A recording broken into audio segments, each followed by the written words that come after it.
OK, so at a high level, this is what the attack looks like. We have overwritten the address of, or the RIP to point at the address of system. And we have provided a malicious argument on the stack. If you stare at this exploit a little bit more carefully, there are some small things that we had to do to make it work. So let's walk through some of those. So one thing you'll notice is when I passed in the argument, I passed in the address of a string. And the reason why we did that is because, remember, in C, when you're passing strings around, a string is a pointer to the start of a character array. That's what a string is. It's a pointer to the start of a character array. So we cannot just pass in the literal characters rm-rf. We do have to write those into memory, but then we write the address of those characters. That's the argument. So this address in blue, that's going to be the argument that system looks for. That's the first thing that's a little bit confusing about this exploit. The second thing that's confusing is why are these 4 Bs here? To be honest with you, they are a little bit more confusing than they need to be. I think this exploit has 2 key elements, which is this address in red and this address in blue. The 4 Bs are not that interesting, but since someone always asks, let's go through it and talk about why they're there. Again, not the thing I care the most about, but it always gets asked. So let's go through the function epilogue and see what happens. So first, we're going to finish up calling getS. So we move ESP up by 4. That removes an argument from the stack. So we are now done calling getS. In case you're wondering, this was step 11 of calling getS. Again, not that important, but something that we did. Now we're in the function epilogue. And the function epilogue is always the same 3 instructions. You are probably sick of them at this point, but let's do them anyway. So the first thing we do is we drag ESP up. That collapses the current stack frame. So we take ESP, we drag it up to where EBP is, and the current stack frame is totally gone. The next thing we do is we take the SFP, which is the next value on the stack, and we copy those bits into EBP. This was the old value of EBP. Let's put it back. So this instruction will pop the next value off the stack, put it in EBP, and shift ESP up by 4, since we just popped something off the stack.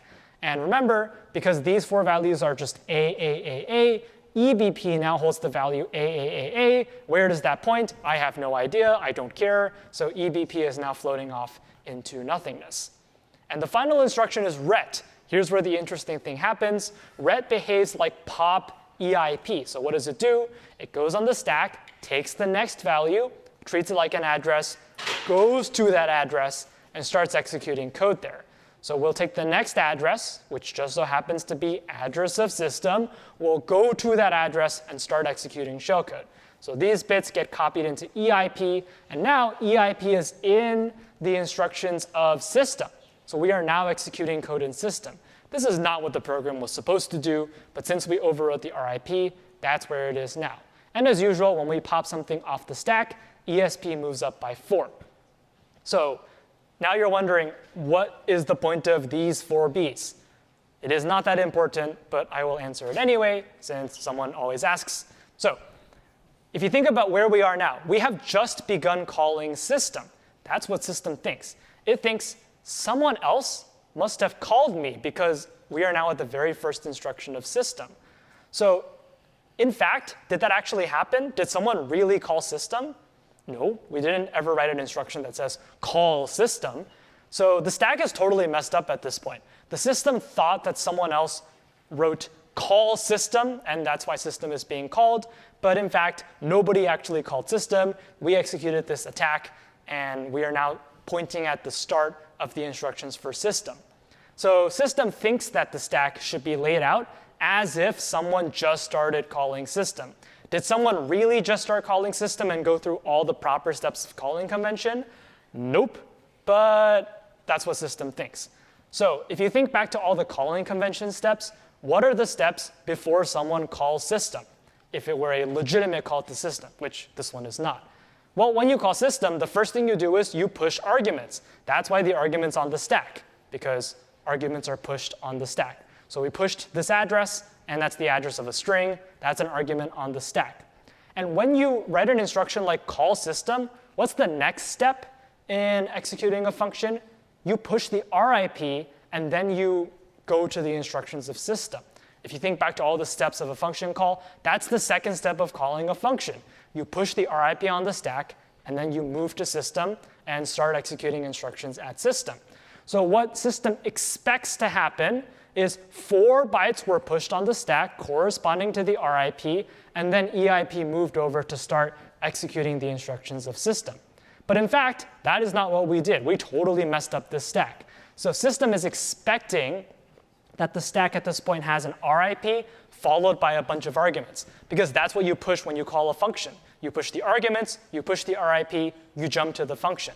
So system thinks that someone else has pushed the arguments, pushed the RIP, jumped to the function. In fact, that is not what happened, because the attacker wrote all this stuff themselves.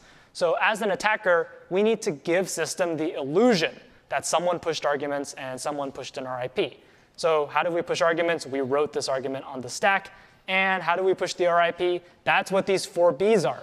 We're basically tricking system into thinking that an RIP has been pushed onto the stack, even though it has not been. So now we're at the start of system, and system thinks, oh, it's my turn. I've just started executing. So the previous function that called me, they must have pushed an address, which is this thing, or an argument, which is this address. Then they must have pushed an RIP, which must be these 4 bogus addresses, or these 4 bogus bytes.